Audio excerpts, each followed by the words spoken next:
This is Lewis. I I knew I wanted to make a video today. I wanted to put something out there because I've done some recordings, but I haven't posted them.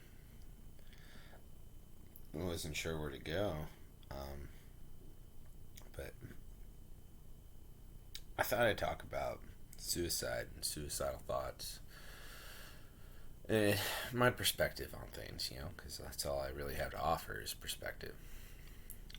I think about death from time to time, how great or how much relief I would have if I was dead. I wouldn't say I'm suicidal. I never think about killing myself. I just sometimes the amount of responsibility that I would like to have on my shoulders, and the amount of responsibility I do have on my shoulders, it'd be a lot easier being dead. You don't have a lot of responsibility when you're dead. As far as I understand it, and it's just like this whole wanting to create a new system, a new way of life for people, living my life with integrity and humility, clarity, mindfulness and everything. It's a lot of responsibility. I have a lot of observations of society that I wouldn't a normal person, right? Person might not have because they're not paying attention. And since I'm paying attention, I'm not only am I brought into conflict with the systems of the world, I'm in conflict with myself over my complacency within these systems.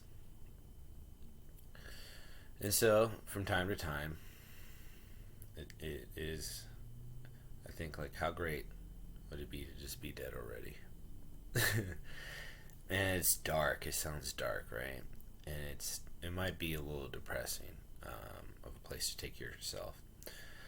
But I'm not necessarily depressed, right? I just have a lot on my shoulders, and there's a lot that for me to live up to, and I struggle, like most people do, to meet their goals.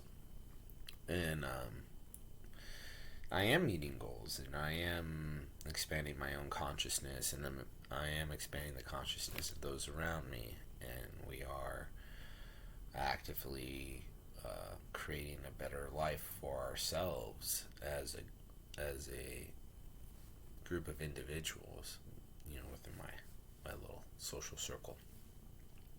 And so there are good things. There's a lot of positive things. And I would never kill myself, but I do see why people do. It's a lot. There's a lot on our shoulders. It's a lot to ask to be the Messiah. And I'm not saying I'm the Messiah, or am I even attempting to be the Messiah. It's a lot to ask. And you can see, like in the allegory of Jesus and that whole story, is that anyway, he did kill himself. He allowed himself to be killed, right? And that's kind of the Christian take, to be the willful sacrifice, the martyrdom. I don't want to be a martyr, but how much it would be easier to easier in quotation marks, right? As far as the length of suffering for me to get on stage and spout some prophetic message of enlightenment raises the collective consciousness of humanity, and then for me to be gunned down by some government or nefarious actor, and then I could be immortalized as a martyr or forgotten. what a wonderful little story that might be. But to have to grind every day, live consciously every day, be mindful of everything I say and do, and to mindfully participate in corrupt systems, and to find common ground with those who live within those systems in an unjudgmental way, and for me to speak my mind and have others listen. It's a lot of responsibility. There's no immediate reward, and hell, there's no even long term. There doesn't seem to be any meaningful payoff at any sort of junction that might occur anytime, like within sort of timely manner. I mean, being a good person, doing good things, reaching out and cultivating a supportive ecosystem for your physical, mental, and spiritual health. That's a reward unto itself, But this vocalizing and articulating the deception, the corruption, and the conflict in this world, it's not very rewarding. It's hard. Could I monetize this? Could I have my own podcast and spend my time howling at the moon, like an Alex Jones type character, or like a Russell Brand kind of guy? I'll probably do that. I could be that person, but it would be easier to be dead. Yeah. But then, I have to remind myself that it's a human experience. And this is our opportunity to be here. To be here right now. To have some sort of, existence as an individual here on this planet, as a human being. It's such a wonderful gift. And so, we should honor that gift and do our best to live our best life. How that manifests will be different for many, but it's a lot of responsibility.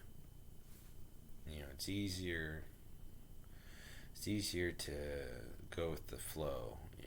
You're born into this system. It has its own momentum. It's a whole ecosystem, and you're born into it. And finding your ecological niche is relatively easy if you just do what you're told, and you just kind of go with the system. It will take care of you. I see it all the time. But if you're going to challenge the system, and if you're in conflict with the philosophies and the way of life, and you continue to live within the system, right? It's one thing to move to the rainforest, start a farming collective, and to build a sport structure out there. It's another thing to walk the walk and talk the talk in Seattle, and maybe I should put my money where my mouth is and get out of here. But there's so much here, and I've cultivated so many supportive relationships, and it's a conundrum there. Do you, if people like me start leaving the city and leaving society behind, the system will collapse. We force good, productive people out. It's kind of been a recurring message in my head for the last 2 years. Be a pillar in the community. Keep this ship afloat, because it's the systems of the world that are supporting all the life. We don't want these systems to collapse. We just want them to change.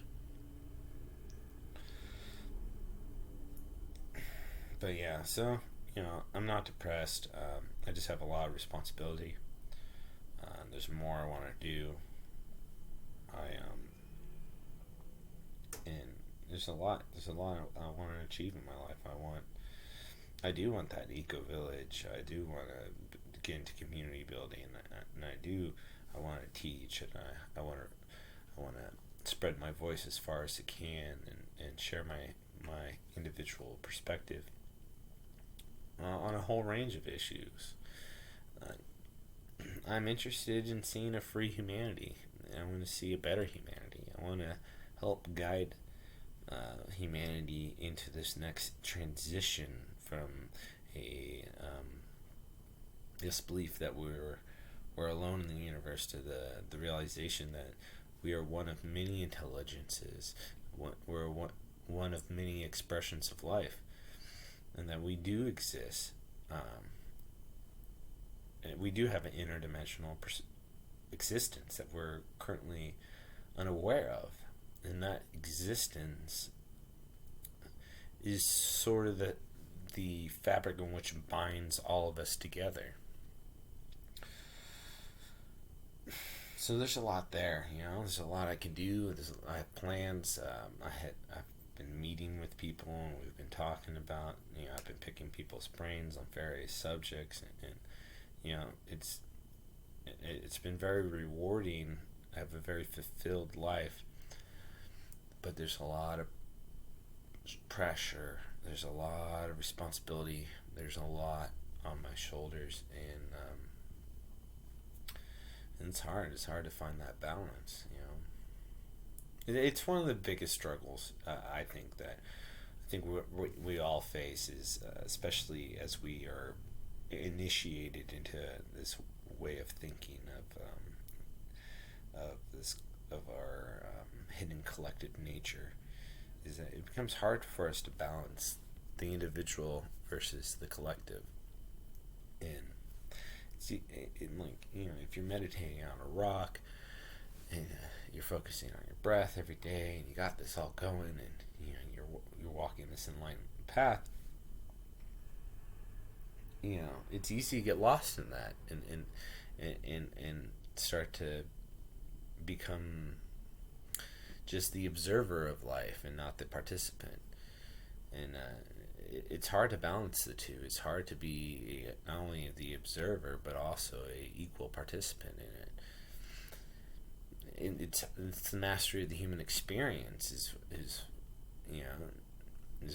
what I'm seeking, and what we need to develop, to raise our quality of life, to raise our to create a better world for our children to live in. That's why destiny and it's been such a great source of inspiration for me, because there's so much there about how to deal objectively and honestly with the many facets of and points of contention in life.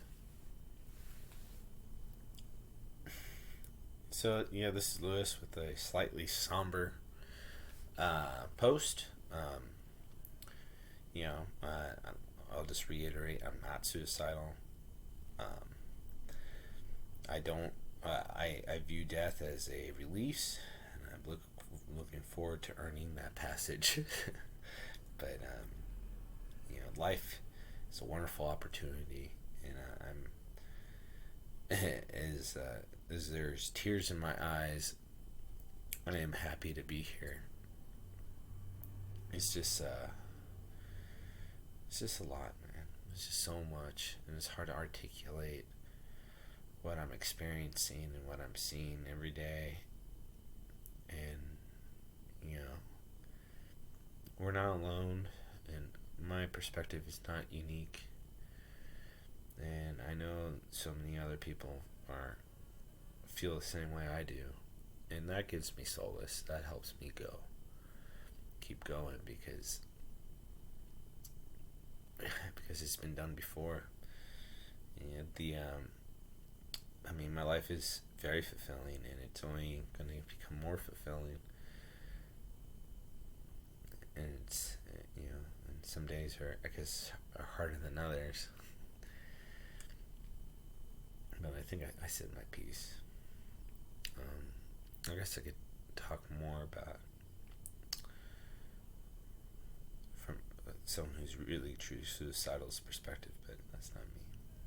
Anyways, this is 15 minutes, so it's about the length of my attention span to listen to my own voice. So thank you so much for viewing these videos.